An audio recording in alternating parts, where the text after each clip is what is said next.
रायगड़ा जिला पद्मपुर थाना अंचल में घटी जघन्य हत्याकांड। निशाशक्त अवस्था जड़े 37 वर्षीय युवक को टांगिया हाणी हत्या कर मृतक हेले बल्लभपुर ग्रामर रवि शबर। गंडगोल को बारण कर हत्या कर जमापड़ी। यह घटना पुलिस ग्रामर श्याम परजा नामक व्यक्ति को अटक रखी तदंत चलाई। सूचना अनुसार गत शुक्रवार दिन ग्रामर श्याम परजा और दयानिधि शबर मध्य पाटितुंड चली। यह समय रवि से गंडगोल न करने को बारण करते। परे यह घटना को नहीं दयानिधि पद्मपुर थाना को जाई श्याम विरोध में अभियोग करते। पुलिस श्याम को थाना को आनी बुझासुझा करने छाड़ी देथिला। शनिवार अपराह्न प्राय 3टारे गाँव में एक भोजी चलता बेले सेठारे रवि उपस्थित थे। यह समय श्याम निशाशक्त अवस्था आसी पछपटू टांगिया रवि को मरणांतक आक्रमण करते। फल रवि घटनास्थल में पड़ जाते। ग्रामवासी तुरंत उद्धार कर पद्मपुर गोष्ठी स्वास्थ्य केन्द्र को नहीं सेठारे डाक्तर मृत घोषणा करते। नमस्कार, मो ना हूँ करुणाकर शबर, जिला रायगड़ा, ब्लॉक पद्मपुर, पंचायत तेंबागुड़ा। मो भाई की बड़ भाई को टांगिया मारिक हत्या कर मुझे कहना चाहूँगी।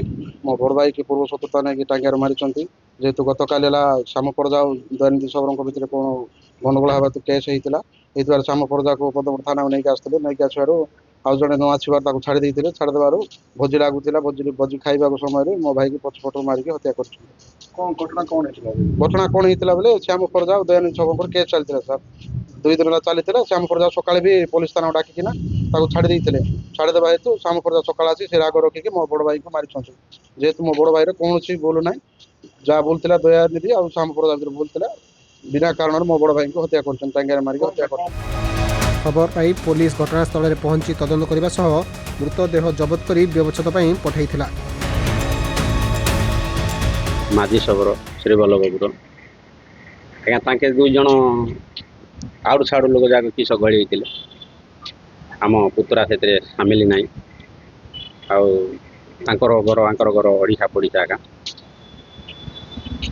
से 2 जन किए गली होते आर पिला सहित आम जाणु और सी पिला पुणी एफआईआर देता एफआईआर देवा पुणी थाना को आसला से पिला श्याम परजा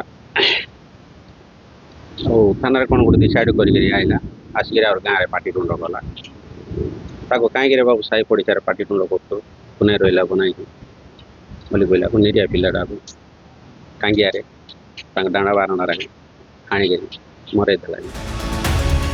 रायगड़ू विजय कुमार दास रिपोर्ट, खबर ओडिशा।